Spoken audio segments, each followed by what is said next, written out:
छुरिया गढ़ावल कि कोना से मेढ़ावल है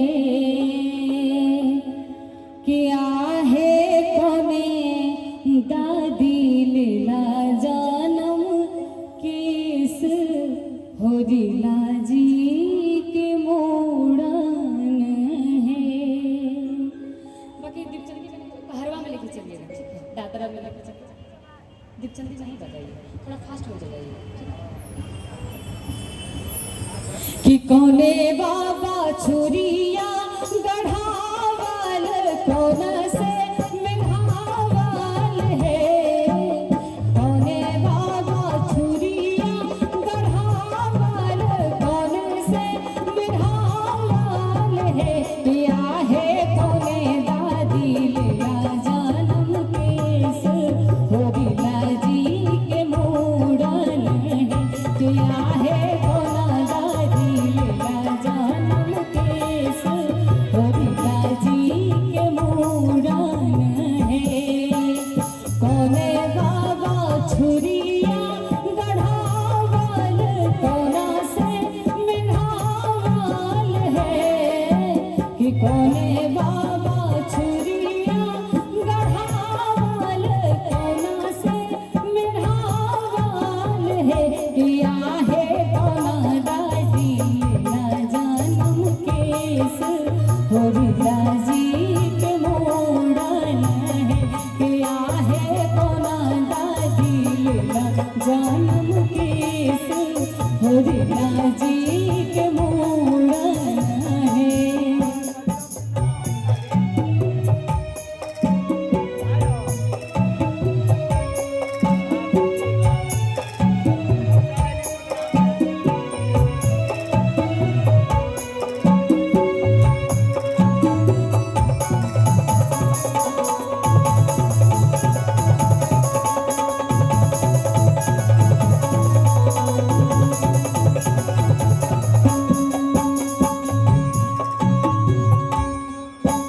कि अपन बाबा छुरिया गढ़ावल सोने से मेढ़ावल है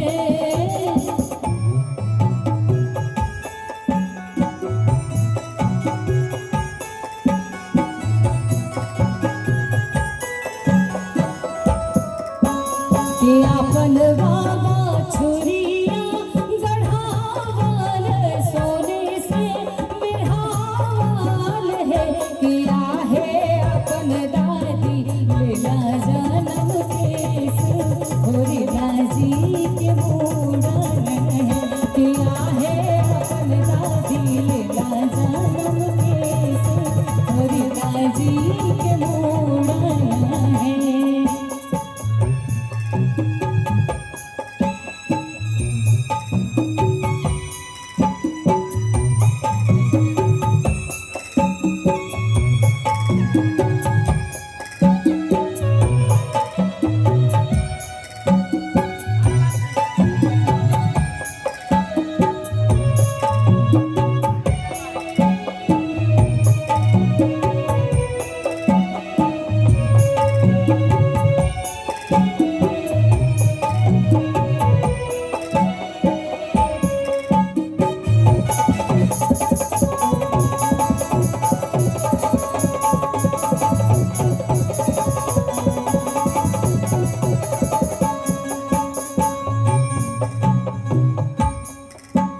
कि अपन चाचा नगर बतावल पंडित बजावल है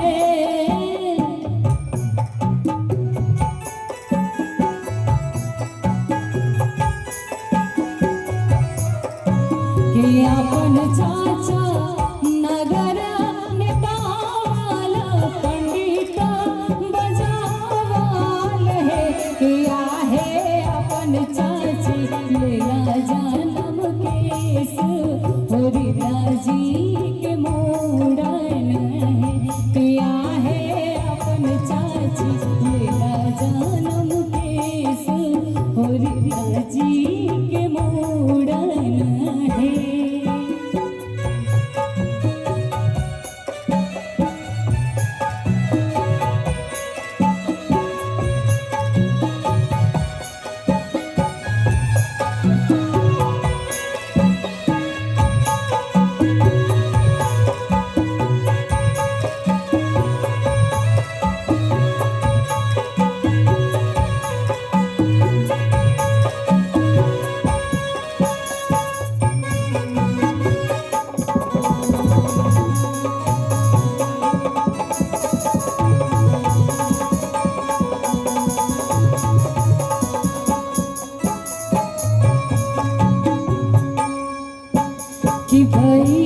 तू पीसा पलंग चढ़ी दे तू आशीष है।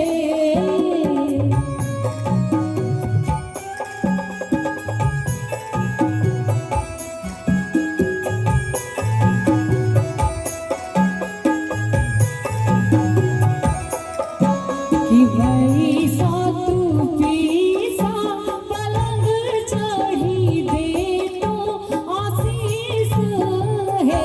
या है अपन तीसी लेना जन्म केस होरिला जी के मोड़न है। क्या है अपन तीसी लेना जन्म केस होरिला जी